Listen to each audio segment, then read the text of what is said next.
Какво става, хора? Както предполагам вече сте видяли от заглавието, правя едно ново видео чисто за да ви кажа кой съм аз, какъв опит имам и какъв тип контент ще качвам за напреде. Аз съм Николай на 27 години от град Бургас и вече активно 8 години се занимавам с дропшипинг, стартира 2018 година, като до ден днешен го правя активно. През всички тия години, успоредно с това съм се занимавал и с маркетинг, работил съм в маркетингови агенции, като в последствие реших да си направя и собствена такава, която е активна до ден днешен. Така, тук ви показвам един скриншот. В общини това е скриншот, който показва оборота на моя дропшипинг магазин, който миналата година направи $174 000 оборот. Реално conversion rate е нисък, но предвид, че продавам high ticket продукти. Какво значи high ticket? High ticket е малко по-скъпи продукти, продукти над $100. Виждате тук средна стойност на количката е $220.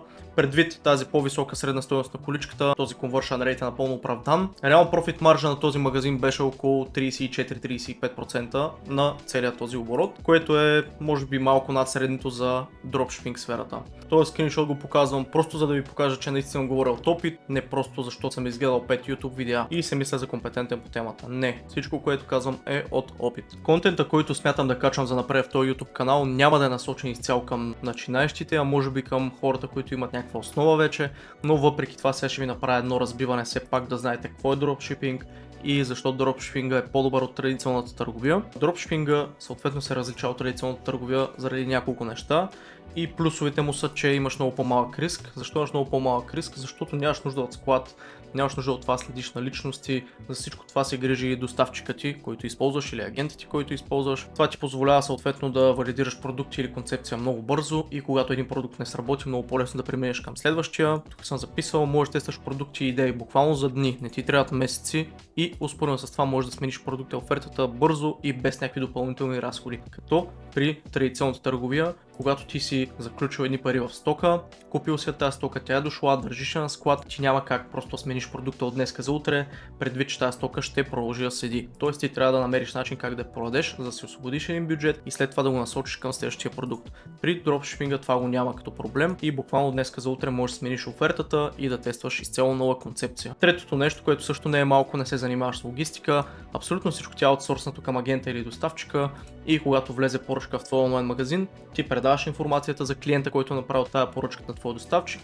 и той организира доставката, пакетирането на продукта, фулфилмента, логистиката и всичко останало по веригата.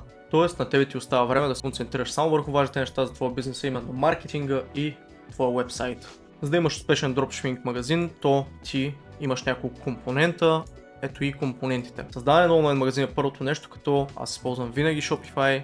След като създадеш твоя онлайн магазин, ти трябва да имаш продукти, съответно правиш продукт ресърчинг. След като намериш продукти, остава да ги качиш тия продукти на твоя вебсайт, на твоя Shopify магазин и да създадеш high converting продуктова страница с добра оферта. След като го направиш това, остава да подготвиш реклами и след като подготвиш реклами, стартираш реклами. Тоест тестваш продукта дали работи и дали не работи. Ако потръгне, ти предстои скалиране и оптимизация, а ако не потръгне, се връщаш отново към точка 2, което е продукт ресърчинг и търсене на нови продукти, като в общини минаваш през един loophole, така да кажем, когато един продукт не сработи, винаги се връщаш към точка 2 и повтаряш ето тези неща, докато не намериш продукт, който вече може да отиде към скалиране и оптимизация. Скалирането е ясно, увеличаваш поръчките, увеличаваш маркетинговия бюджет. Оптимизация, какво значи? Това значи да си оптимизираш ландинг страницата. Оптимизация също би включвала увеличаване на conversion rate на уебсайта ти, добавяне на по-добри оферти. Имаш хиляди неща, които можеш да направиш, но в общи линии това е целият процес на дропшипинга от до. Тоест, повтаряме отново. Създаване на онлайн магазин в Shopify, продукт ресърчинг или търсене на продукти, създаване на high converting продуктова страница с добра оферта. След това имаш подготовка на рекламни материали и вече следва да стартираш рекламите за този продукт. Ако той тръгне,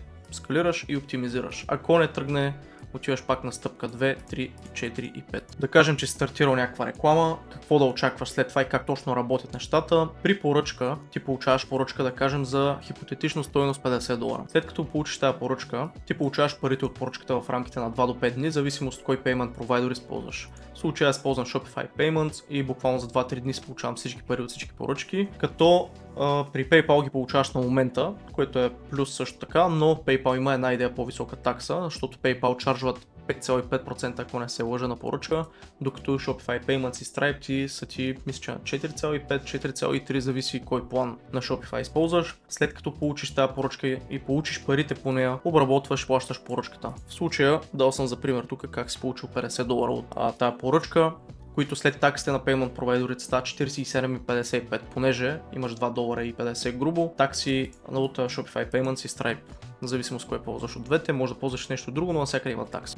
След таксите, ако кажем, че хипотетично и продукта ни струва около $15 от доставчика, т.е. това е цената, която той ни е дал на нас, добавяме към тези $2.45 тези 15 и като изкараме всичките разходи от $50, които сме получили, получаваме $32.55 без включени разходи за реклама. Т.е. рекламата тук още не я смятаме, тук смятаме gross margin. След като сме платили този продукт, получили сме си парите и сме препратили поръчката към нашия агент, ето тук съм записал, че доставчика агента върши всичко останало, т.е. ние сме аутсорснали доставката на продукта, пакетирането на продукта и така нататък към нашия агент и нашия доставчик. Съответно, изпращаш информацията към доставчика агента относно твоя клиент, даваме му име, адрес, телефонен номер на нашия клиент, количество на продуктите, които той си е поръчал и други такива детайли и оставям на него той да подготви и изпрати нашата поръчка, като ние много е важно да получим тракинг номер, който трябва да изискаме от доставчика или агента, който следва да го изпратим на клиента, за да може той си проследява тракинга на неговата поръчка. Като за капак ние прибираме разликата между покупната цена и продажната цена.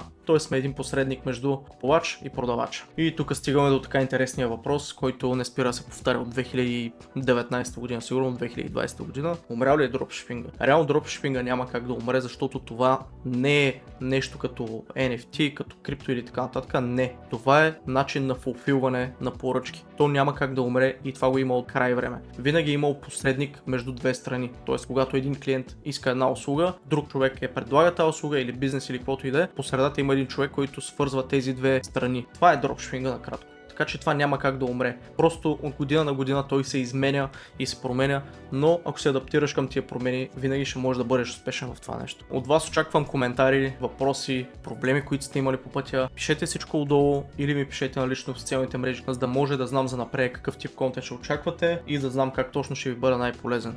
Смятам това да е всичко за това веждо видео. Казах ви кой съм аз, казах ви какъв тип контент ще качвам за напред, казах ви как ще ви бъда полезен, дарах ви едно базово въведение относно какво е дропшипинга, как точно работи, така че от тук нататък ще се радвам на някаква обратна връзка, дори и градивна критика, всичко приемам. Идете просто да имаме някаква обратна връзка и някаква комуникация, за да знам в каква насока да се насоча, кой какви проблеми има, какви казуси има, какви въпроси има, за да може на база тия неща, които вие ще ми дадете, аз да ви дам обратна връзка и да започна да записам контент, който наистина ще ви бъде полезен, а не просто някакви неща, които ще са чисто теория, без никакви практически знания. Ще се радвам да се абонирате, последвайте ме в Instagram, последвайте ме в TikTok, пишете коментари под това YouTube видео, какво очаквате вие за напред да виждате като контент.